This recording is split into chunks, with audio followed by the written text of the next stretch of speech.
Bueno, continuando con nuestro libro de Viaje al centro de la Tierra de Julio Verne, vamos a continuar y vamos a iniciar el capítulo 21.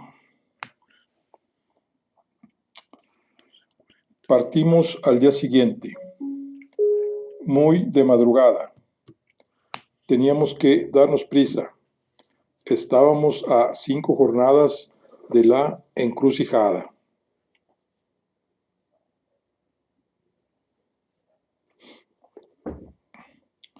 No me detendré en circunstanciar minuciosamente los padecimientos de nuestra marcha.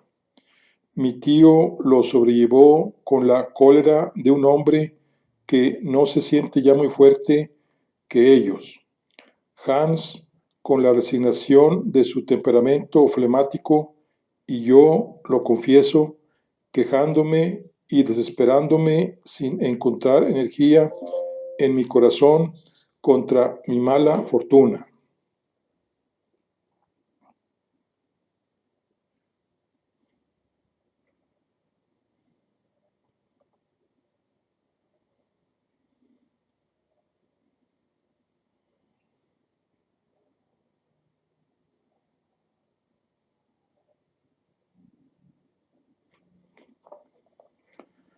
Como lo había previsto, el agua faltó completamente al concluir el primer día de marcha.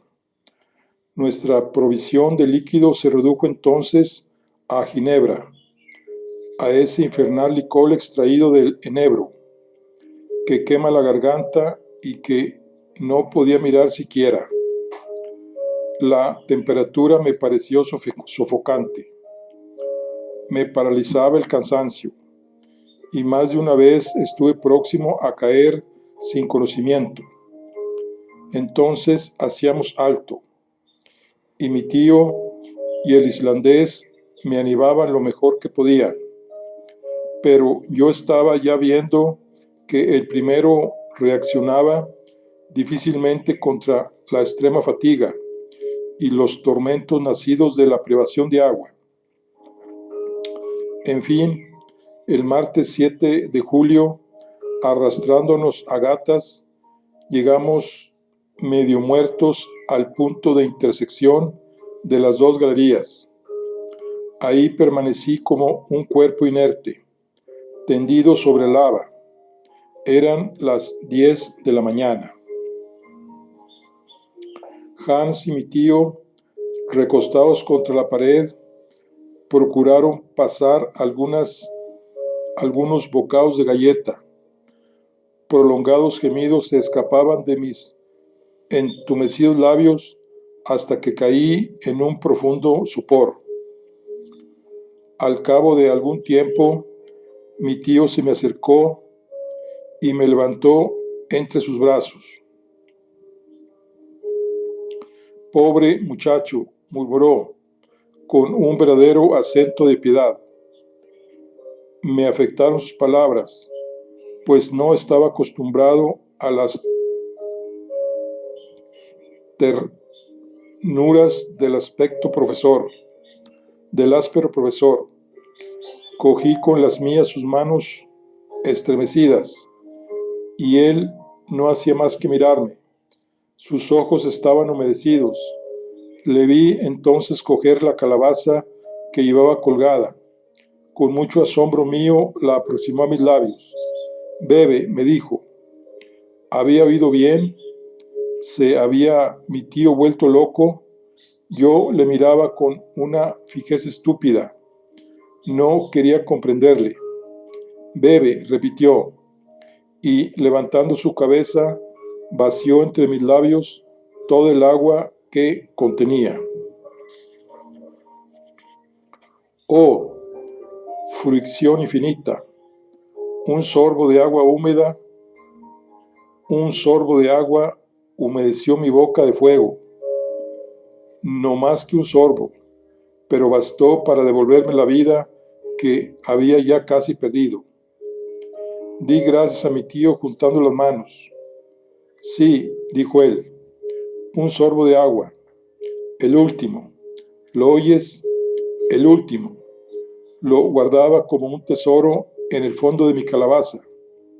20 veces, 100 veces he tenido que resistir el imperioso deseo de humedecer con él mis secas fauces. Pero no, Axel, lo reservaba para ti. Tío mío, murmuré, y gruesas lágrimas brotaron de mis ojos. Sí, pobre muchacho, sabía que al llegar a esta encrucijada caerías medio muerto, y he conservado para reanimarte mis últimas gotas de agua. Gracias, gracias, exclamé. Aquel sorbo de agua, aunque muy insuficiente para apagar mi sed devoradora, me infundió algún aliento. Se produjo una reacción en los músculos de mi garganta, hasta entonces contraídos, y se suavizaron un poco mis labios abrasados. Podía hablar.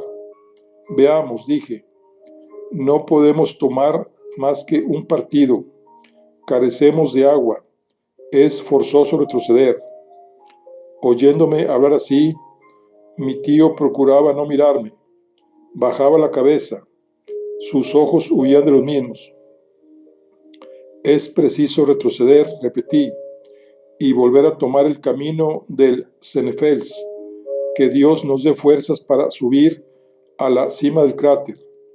Retroceder, exclamó mi tío, contestando tal vez a su propio pensamiento y no mis palabras.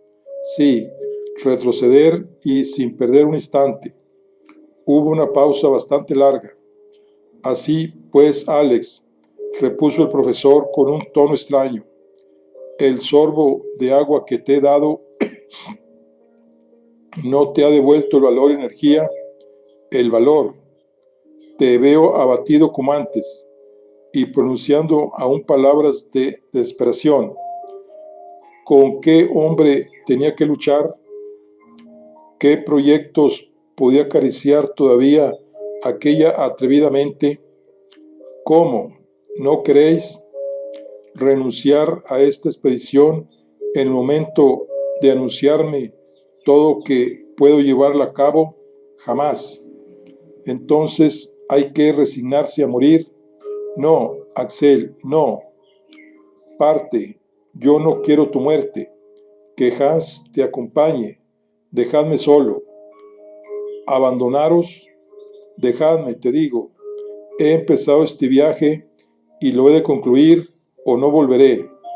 Vete, Axel, vete. Mi tío hablaba con extraordinario calor. Su voz, instantáneamente afable, excepcionalmente cariñosa, volvió a ser dura y amenazadora. Con sombría energía luchaba contra lo imposible. Yo no quería abandonarlo en el fondo de aquel abismo, pero al mismo tiempo el instinto de conservación me mandaba huir de él. El guía seguía esta escena con su indiferencia de costumbre. Comprendía, sin embargo, lo que pasaba entre sus dos compañeros. Nuestros ademanes indicaban demasiado la vía diferente por la cual cada uno de nosotros procuraba arrastrar al otro. Pero Hans tomaba, al parecer, poco interés en una cuestión en que su existencia se hallaba, sin embargo, comprometida, y permanecía dispuesto a marchar si se le daba la señal de marcha, y dispuesto a quedarse a la menor intimidación de su amo, que no hubiera dado en aquel instante para hacerme comprender de Hans. Mis palabras, mis gemidos, mi acento habrían triunfado en su fría naturaleza. Le hubiera hecho comprender y palpar los peligros que él, al parecer, no sospechaba, y los dos juntos habríamos, tal vez, convencido al obstinado profesor. En caso necesario, le hubiéramos obligado a la fuerza a volver a las alturas del Nefels. Me acerqué a Hans, le cogí una mano. Él no se movió siquiera. Le indiqué el camino del cráter. Permaneció inmóvil. Mi rostro expresaba todos mis pensamientos. El islandés movió lentamente la cabeza y señaló tranquilamente a mi tío. Máster, dijo. El amo, exclamé. Insensato. No, él no es el amo de la vida. Es preciso huir. Es preciso arrastrarse. ¿Me oyes? ¿Me comprendes? Tenía a Hans asido el brazo.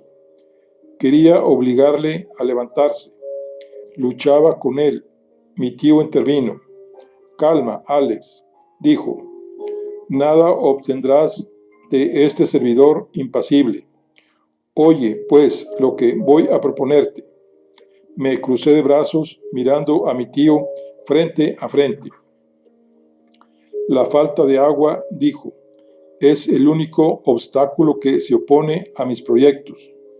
En esta galería del este, formada de lavas y esquistos y hullas, no encontramos una sola molécula líquida.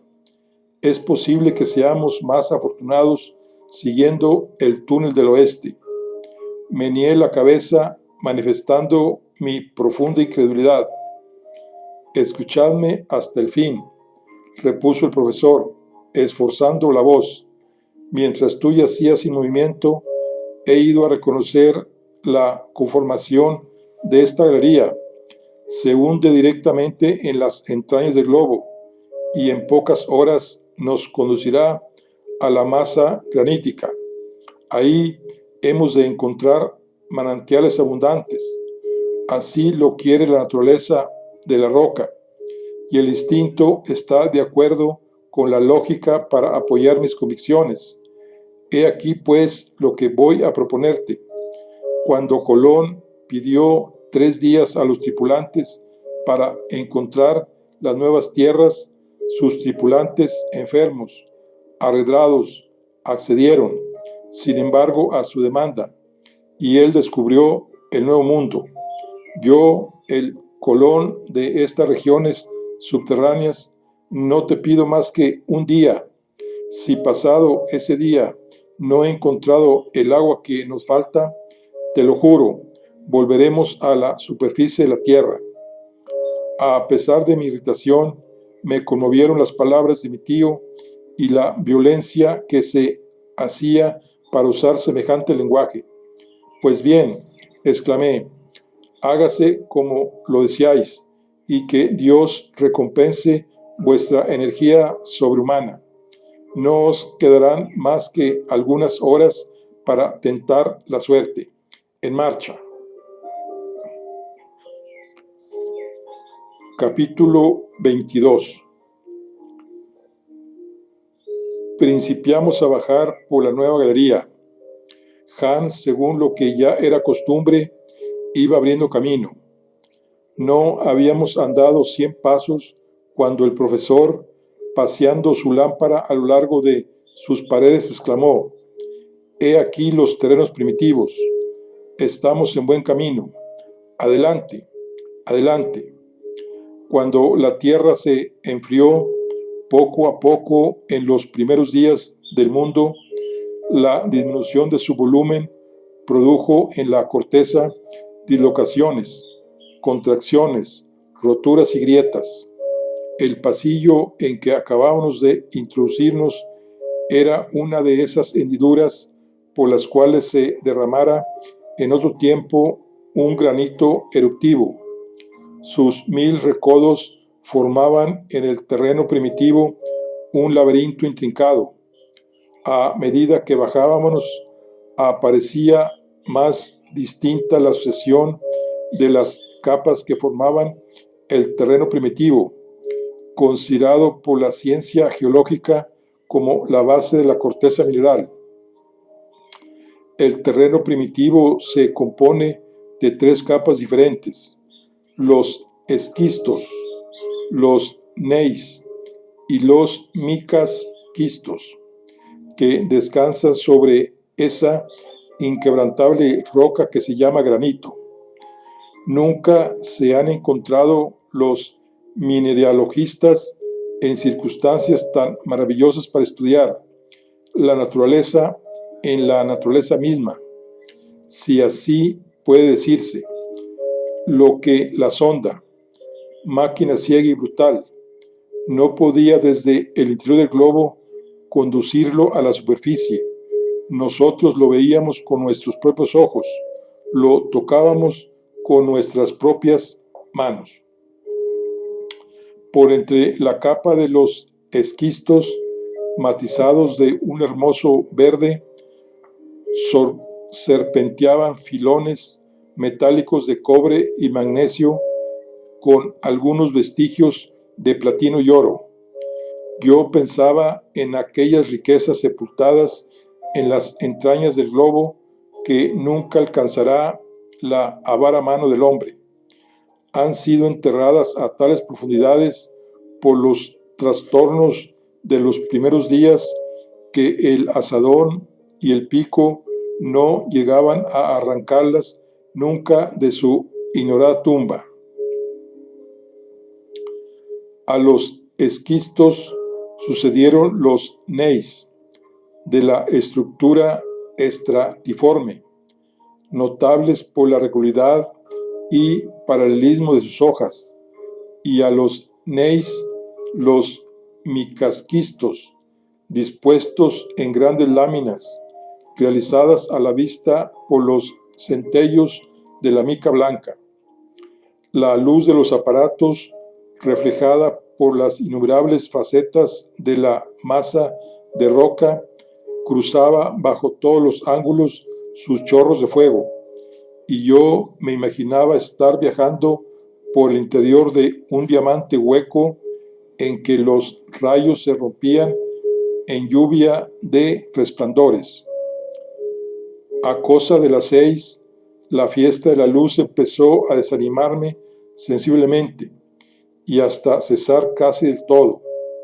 Las paredes tomaron un aspecto de cristal, pero sombrío. La mica se mezcló más íntimamente con el feldespato y el cuarzo para formar la roca por excelencia, la piedra más dura de todas, la que sostiene sin romperse los 4 pisos de terrenos de que consta el globo. Nos hallábamos encerrados en la inmensa cárcel de granito. Eran las 8 de la noche. El agua seguía faltando. Yo sufría horriblemente. Mi tío iba delante. No quería detenerse. Tenía el oído atento para sorprender los murmullos de algún manantial, pero nada. Y ya las piernas se negaban a sostenerme, y resistía a mis torturas para no obligar a mi tío a hacer alto. Un alto para él hubiera sido el último término de la desesperación, porque tocaba el día a su fin, y aquel día era el último de que podía disponer para proseguir su empresa. Por fin, las fuerzas me abandonaron. Lancé un grito y caí. ¡Socorro! Me muero. Mi tío retrocedió, me miró con los brazos cruzados y salieron de sus labios estas palabras sordas: todo ha concluido. Un gesto de cólera espantoso hirió por última vez mis miradas y cerré los ojos.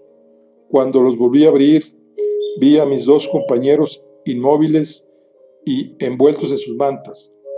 Dormían. Lo que es yo, no pude conciliar el sueño ni un instante. Sufría demasiado, tanto más cuanto que estaba persuadido de que para mi mal no había remedio. Las últimas palabras de mi tío retumbaban en mi oído: todo ha concluido. En efecto, en el estado de debilidad en que me encontraba, ni siquiera podía pensar en volver a la superficie del globo. Tenía encima legua y media de corteza terrestre. Me pareció que aquella masa abrumadora pesaba toda entera sobre mis hombros. Me sentía aplastado. y acababan de extenuarme los violentos esfuerzos que hacía para volverme de un lado a otro en mi lecho de granito. Pasaron algunas horas. Reinaba en torno nuestro un silencio profundo, un silencio de tumba. Ningún rumor atravesaba aquellas paredes, de las cuales la más delgada medía un grueso de 5 millas.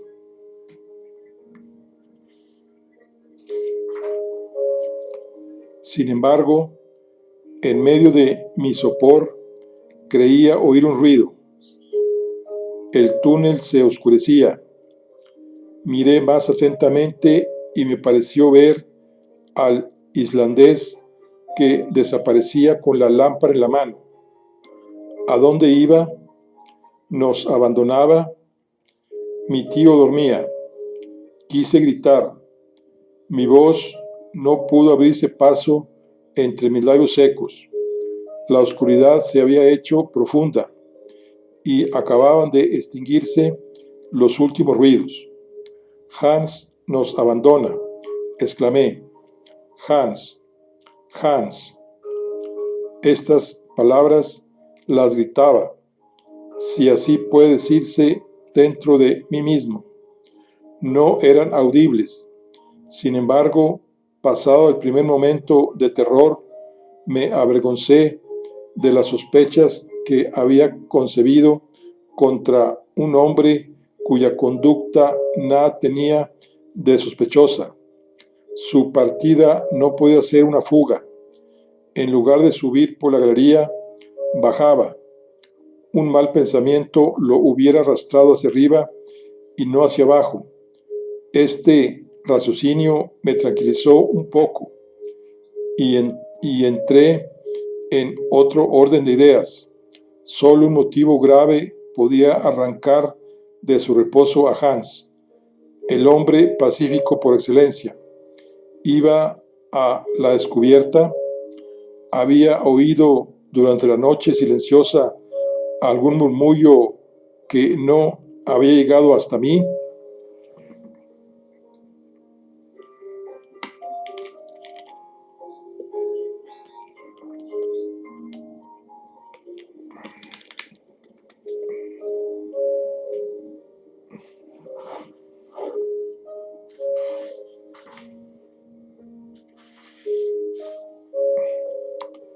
Capítulo 23.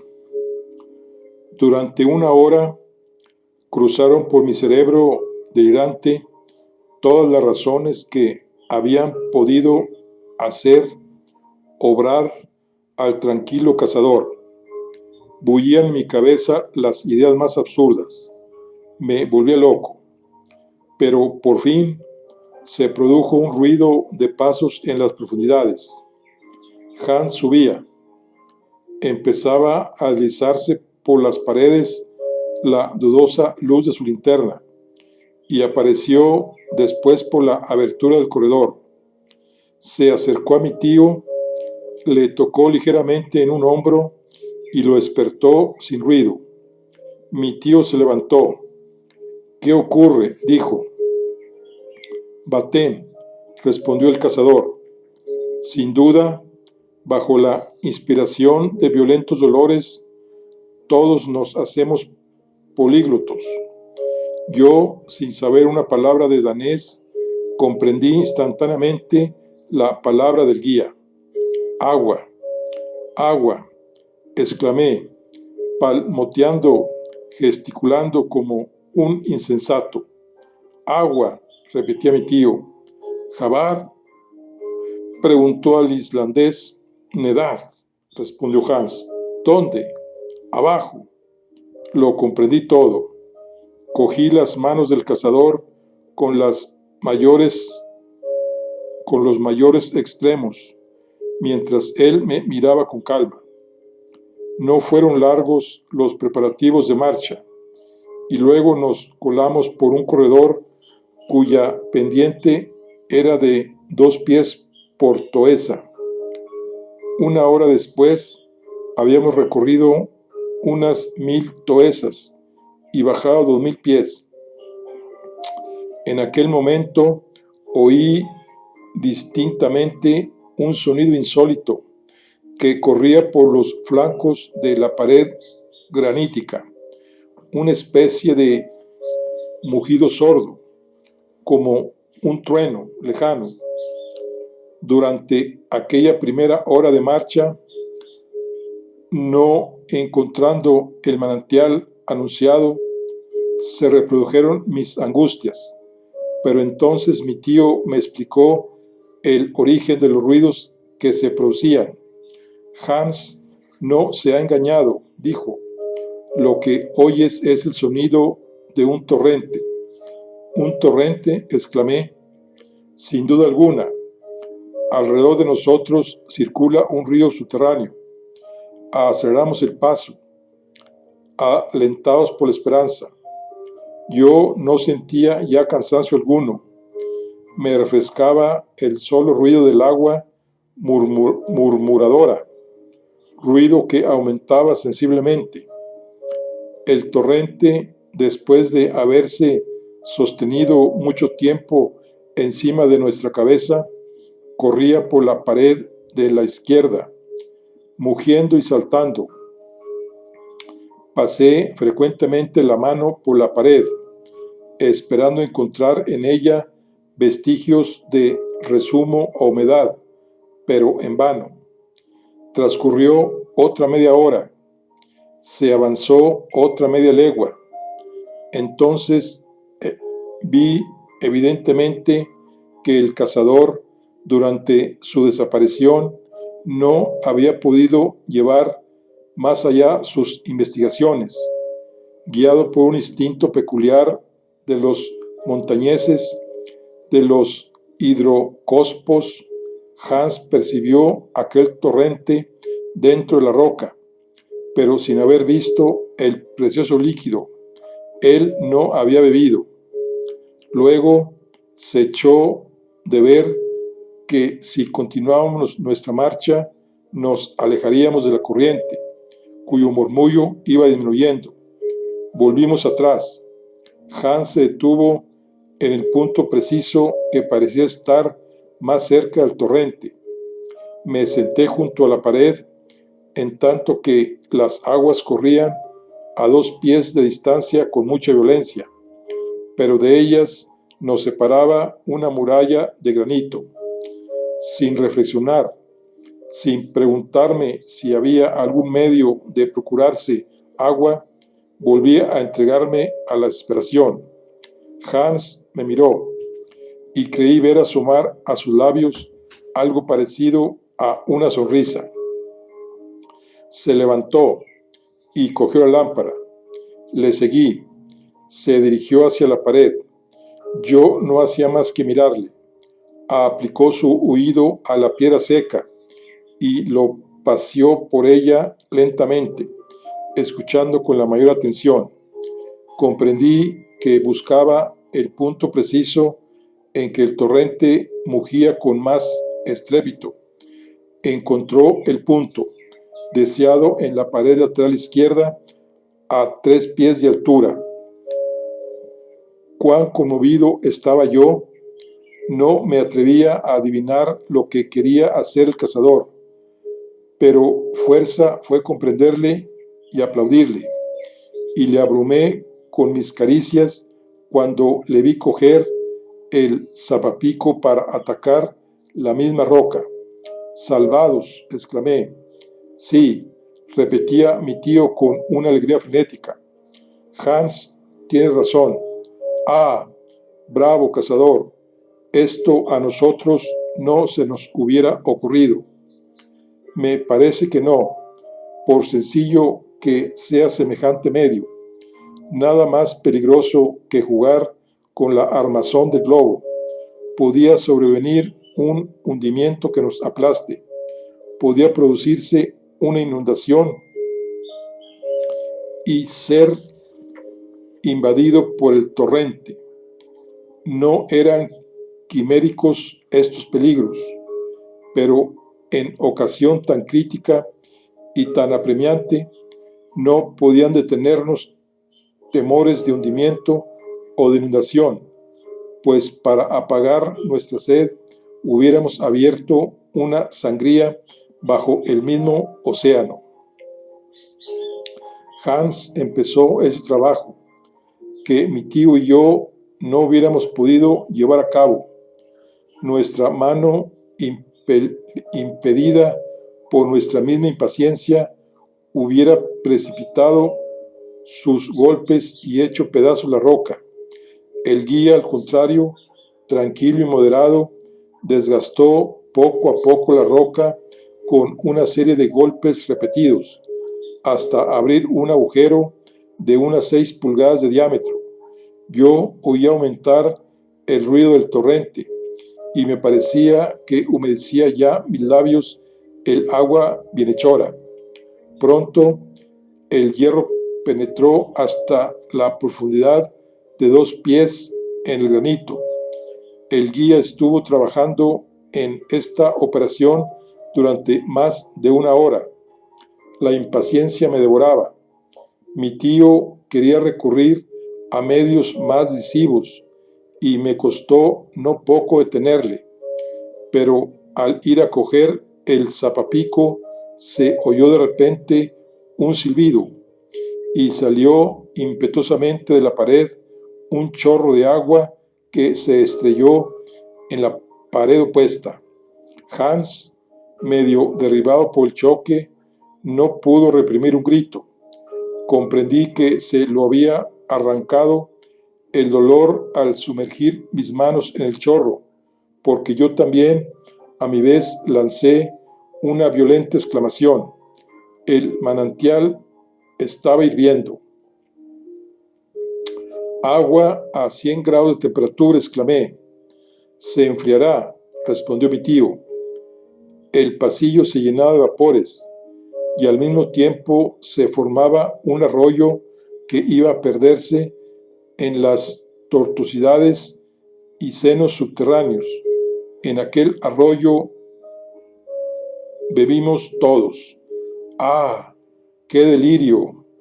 ¡Qué incomparable voluptuosidad! ¿Qué era aquella agua? ¿De dónde venía?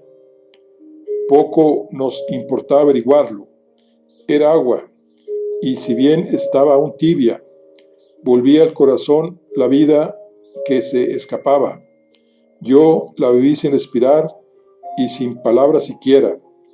Hasta después de un minuto de goce no exclamé, es agua ferruginosa y muy mineralizada, respondió mi tío. Es excelente para el estómago.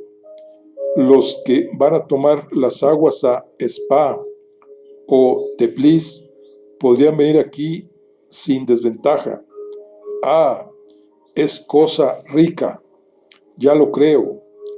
Un agua cogida a 2 leguas bajo tierra tiene un sabor a tinta que no es desagradable. Qué riqueza nos ha producido Hans. Propongo, agradecido, dar su nombre a este arroyo solitario. Aprobado, exclamé yo, y quedó inmediatamente adoptado el nombre de Hans Bach.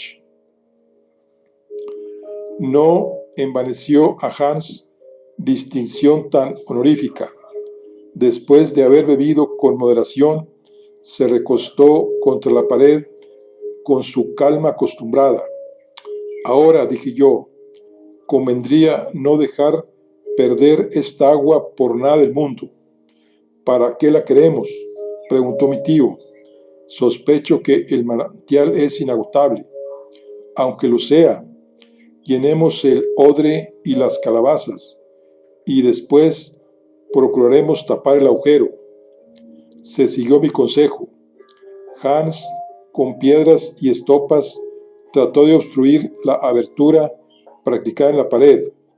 No era cosa fácil. Se abrazaba las manos sin lograr su intento, porque la presión, que era muy considerable, hacía infructuosos todos los esfuerzos. Si hemos de juzgar, dije, por la fuerza del chorro, es evidente que las capas superiores de este caudal de agua están situadas a una inmensa altura. No es dudoso, replicó mi tío. Si esta columna de agua tiene 32.000 pies de altura, su presión es de 1.000 atmósferas. Pero una idea se me ocurre. ¿Cuál? ¿Por qué nos obstinamos en tapar esta abertura? Porque no pude hallar ninguna razón. Estamos seguros de que cuando hayamos vaciado nuestras calabazas, las podremos volver a llenar. Es evidente que no, pues entonces dejemos correr esta agua y al mismo tiempo apagará nuestra sed en el camino. Muy bien pensado, exclamé yo, y teniendo ese arroyo por compañero, no hay ninguna razón para que no salgamos airosos de nuestro empeño. Ah, te vas convenciendo, muchacho, dijo el profesor, riendo. No me voy convenciendo, que estoy convencido. Aguardamos un instante. Empecemos por tomar algunas horas de descanso. Yo ya no me acordaba siquiera de que fuese de noche, pero el cronómetro se encargó de advertírmelo. Suficientemente repuestos y bien aplacada la sed, enseguida nos dormimos todos profundamente.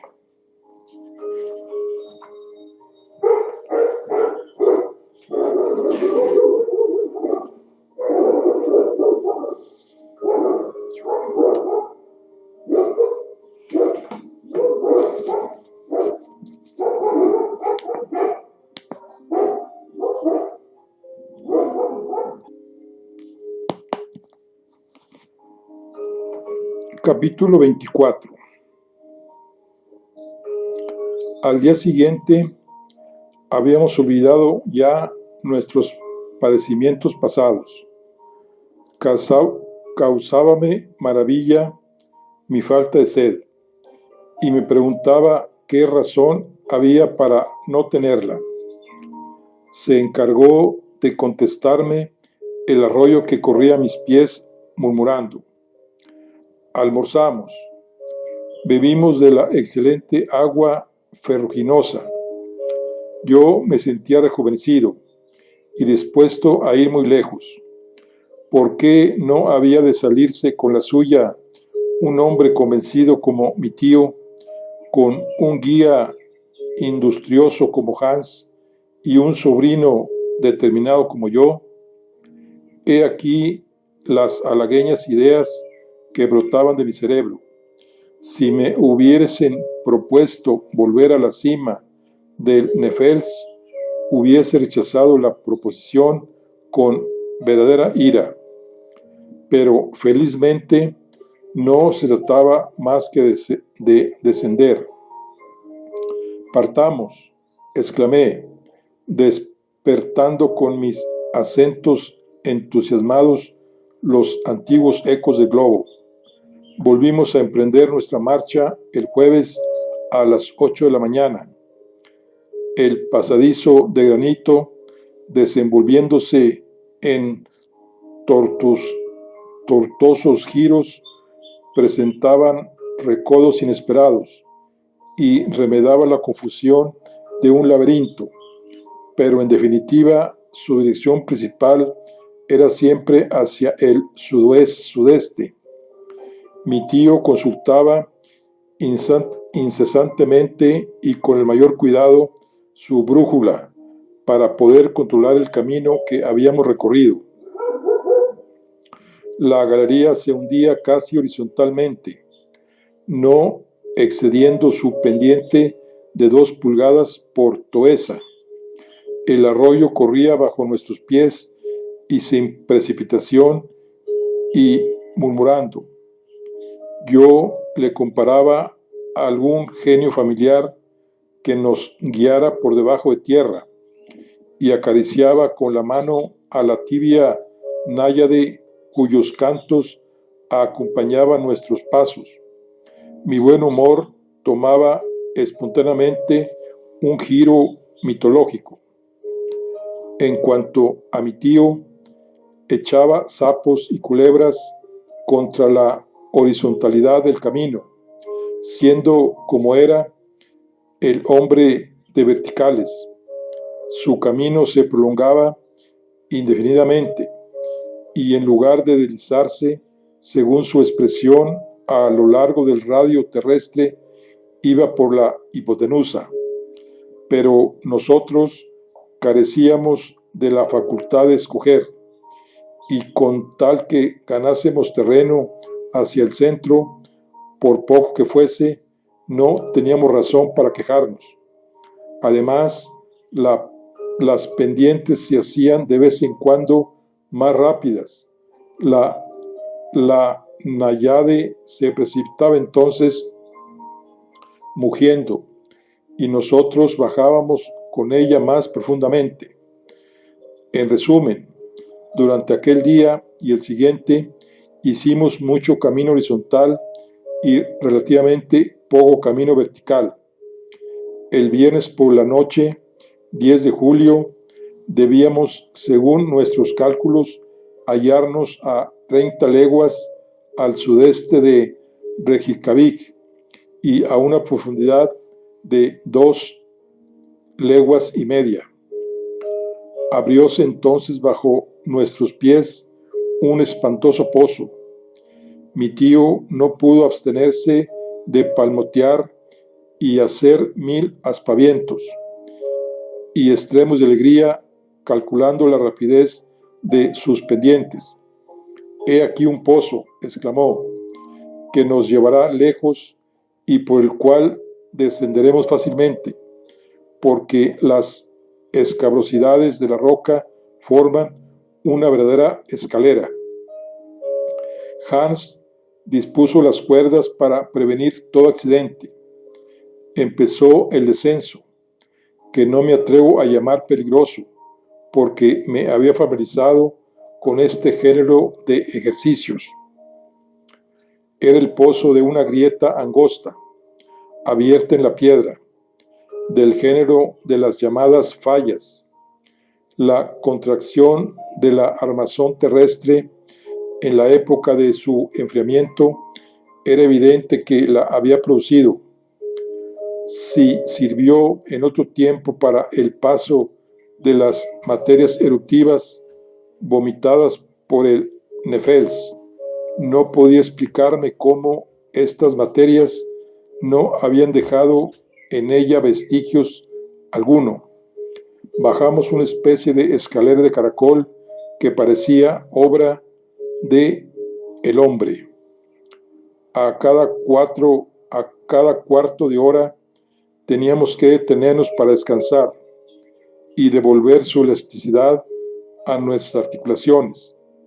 Entonces nos sentábamos en alguna parte saliente de la roca, con las piernas colgando. Hablábamos, comíamos y apagábamos la sed con el agua del arroyo, que no nos abandonaba. No hay necesidad de decir que en aquel precipicio el Hans Bach, con menoscabo de su volumen, se convertía en cascada, pero era más que suficiente para satisfacer nuestras necesidades de agua, y además con declives menos pronunciados. No podía dejar de recobrar su curso pacífico. En aquel momento me recordaba a mi tío con sus impaciencias y sus cóleras, al paso que en las pendientes suaves veía en él la imagen del cazador islandés con su apacibilidad y serena calma.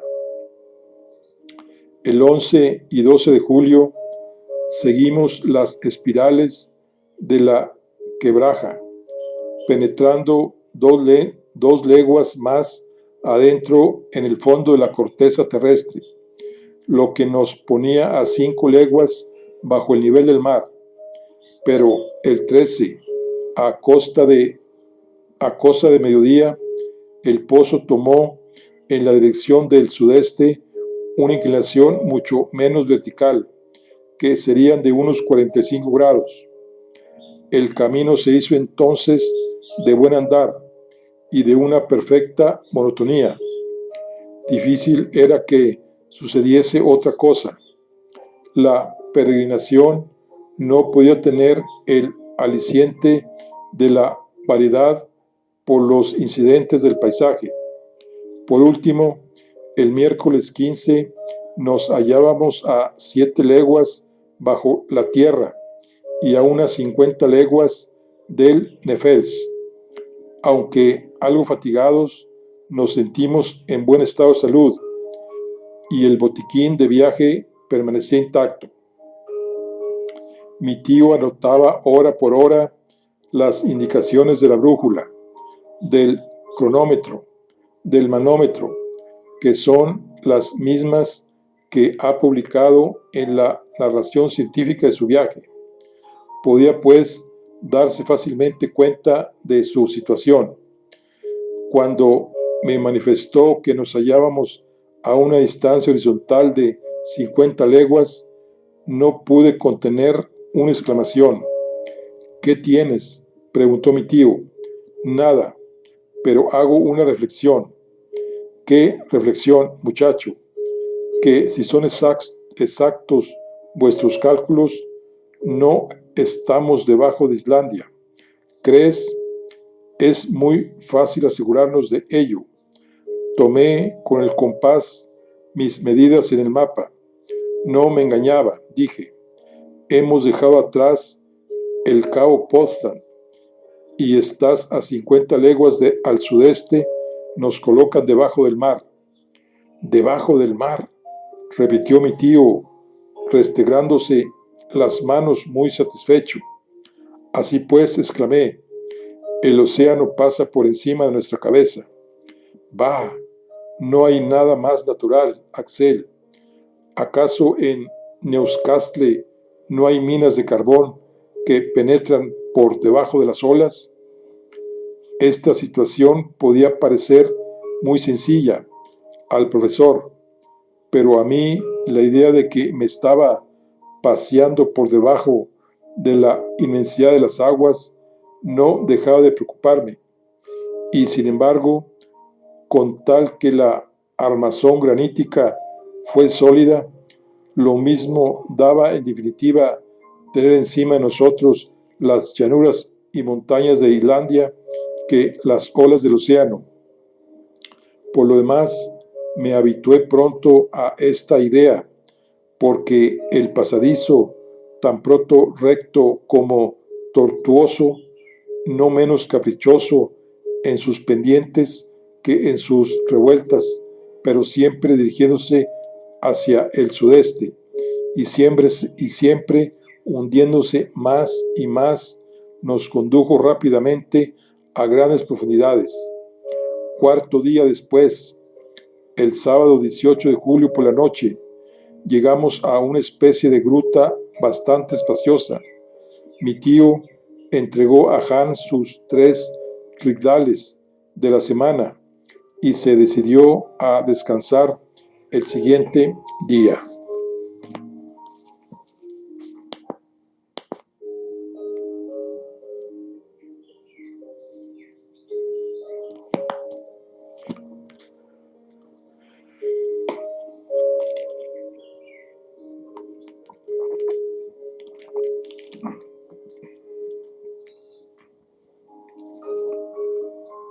Capítulo 25. Así pues, el domingo por la mañana me desperté sin la preocupación habitual de una partida inmediata, lo que no deja de ser agradable aún hallándonos en lo más profundo de los abismos. Además, nos habíamos acostumbrado a vivir como trogloditas. Yo no me acordaba ya del sol, ni de las estrellas, ni de la luna, ni de los árboles, ni de las casas, ni de las poblaciones, ni de todas las demás superfluidades terrestres de que se han hecho una necesidad los seres humanos. En nuestra condición de fósiles, nos daban asco estas inútiles maravillas. La gruta era un espacioso salón. Sobre su pavimento granítico corría el fiel arroyo. A tanta distancia de su origen, su agua no tenía ya más que la temperatura ambiente y se dejaba beber sin dificultad. Después del almuerzo, quiso el doctor dedicar algunas horas a ordenar sus anotaciones ordinarias. En primer lugar, dijo él, voy a hacer mis cálculos con el fin de determinar exactamente nuestra situación, pues quiero a nuestro regreso hallarme en aptitud de trazar un mapa de nuestro itinerario, una especie de sección vertical del globo que dará el perfil de la expedición. Será cosa curiosa, tío, pero tendrás vuestras observaciones un grado suficiente de precisión. Sí, he anotado con cuidado los ángulos y las pendientes. Seguro estoy de no engañarme. Veamos ante todo dónde estamos. Toma la brújula y observa la dirección que indica. Miré el instrumento y después de un atento examen respondí, cuarto al sudeste. Estupendo, dijo el profesor, apuntando la observación y haciendo rápidamente algunos cálculos. De aquí deduzco que nos separan 85 leguas del punto de partida. Viajamos, pues, bajo el Atlántico perfectamente, donde en este momento se desencadena tal vez una tempestad y las olas y el huracán sacuden buques sobre nuestras cabezas, es posible. Y vienen tal vez las ballenas a azotar con su formidable cola los muros de nuestra cárcel. Tranquilízate, Axel, no los derribarán. Pero volvamos a nuestros cálculos. Estamos a 85 leguas al sudeste de la base del Nefels y según mis notas calculo que es de 16 leguas de la profundidad alcanzada. 16 leguas, exclamé, sin duda, pero 16 leguas son el límite extremo que la ciencia señala el grueso de la corteza terrestre. No digo que no. Y aquí, según la ley del aumento de la temperatura, debería existir un calor de lo menos 1500 grados. Debería, muchacho. Y todo este granito no podría conservar su estado sólido y se hallaría en plena fusión.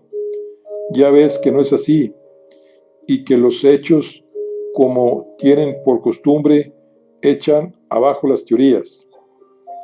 Tengo que convenir en ello, pero estoy asombrado. ¿Qué indica el termómetro? 26 grados 6 décimas. Pues nos falta más de 1472 grados y 4 décimas de grado para que los sabios tengan razón. El aumento proporcional de la temperatura es ya para nosotros un error manifiesto. No se engañaba, pues, Humphrey Davy. Hice, por consiguiente, muy bien en hacerle caso. ¿Qué tienes que responder a eso? Nada. La verdad es que habría tenido mucho que decir. Yo no admitía en manera alguna la teoría de Davy y seguía creyendo que el calor central, no obstante, no experimentar sus efectos. Prefería admitir que aquella chimenea de un volcán apagado, cubierto de lavas refractarias, no permitía a la temperatura propagarse por sus paredes. Pero sin detenerme a buscar argumentos nuevos, me limité a tomar la situación tal como era.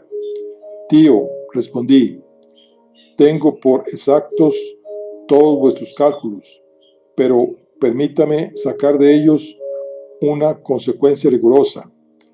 Despáchate a tu gusto, muchacho. En el punto en que nos hallamos, bajo la latitud de Islandia, el radio terrestre es de 1583 leguas aproximadamente, 1583 leguas y un tercio de legua. Pongamos en cifras redondas 1600 leguas, de las cuales hemos andado 16. ¿No es verdad? Verdad es. Y la hemos andado a costa de una diagonal de 85 leguas. Perfectamente.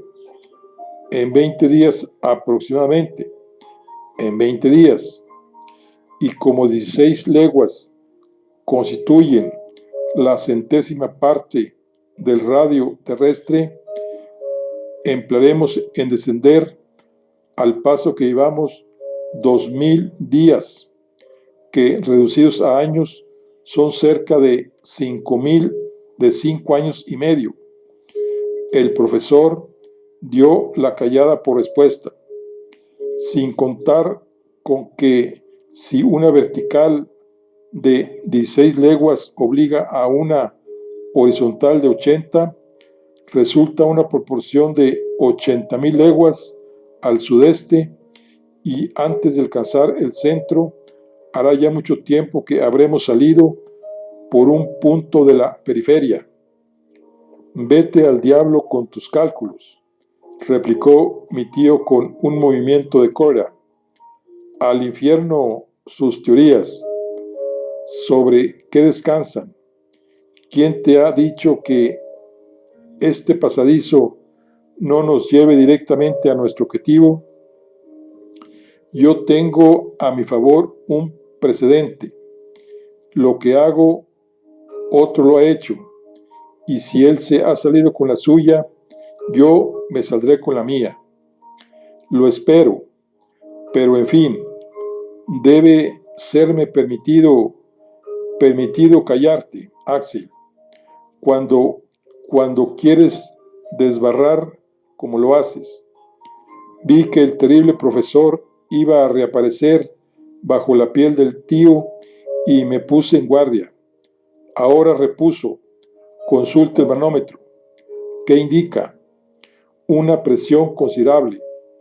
Bueno, ya ves que descendiendo poco a poco y habituándonos gradualmente a la densidad de esta atmósfera, no nos desazona en lo más mínimo, exceptuando algunos dolores de oído, que no vale nada.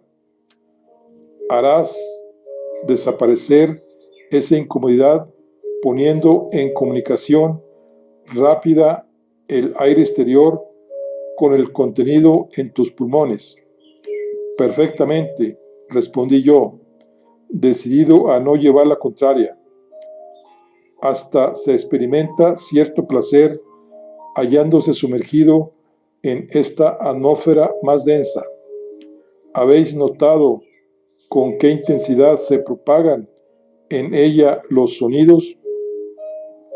Sin duda, un sordo acabaría por oír aquí a las 1000 maravillas, pero esta densidad aumentará sin duda alguna, sí, siguiendo una ley no muy bien determinada. Es verdad que la intensidad de la gravedad o pesadez disminuirá a medida que bajemos. Ya sabes que su acción se hace sentir con más fuerza en la superficie misma de la Tierra, y que en el centro del globo los objetos no tienen peso. Lo sé, pero decidme, ¿este aire no adquiriría al cabo la densidad del agua? Sin duda, bajo una presión de 710 atmósferas, y más abajo será mayor aún. ¿Cómo bajaremos, pues? Nos meteremos guijarros en los bolsillos. Tenéis, tío, contestación para todo. No me atreví a adelantar más en el campo de las hipótesis, porque hubiera tropezado con alguna otra imposibilidad que hubiera hecho dar un respingo al profesor. Era evidente, sin embargo, que el aire, bajo una presión que podía ser de millares de atmósferas, acabaría por alcanzar el estado sólido, y entonces, admitiendo que nuestros cuerpos hubiesen existido, fuerza sería detenerse, a pesar de todos los razonamientos del mundo. Pero no hice valer ese argumento.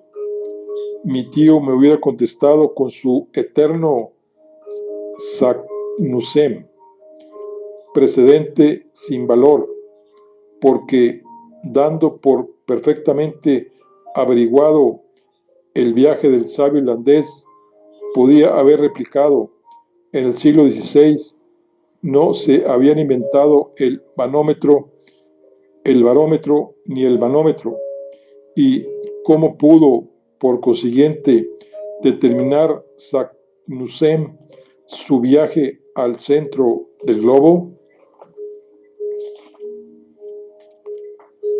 Pero guardé esta objeción para mí y esperé los acontecimientos. El resto del día se pasó en conversaciones y cálculos. Fui siempre de la opinión del profesor Lindenbrook, respondiendo a todo amén, y envidié la perfecta indiferencia de Hans, el cual, sin tanto buscar los efectos y las causas, iba a ciegas a donde le llevaba el destino. Bueno, aquí concluimos la charla del día de hoy.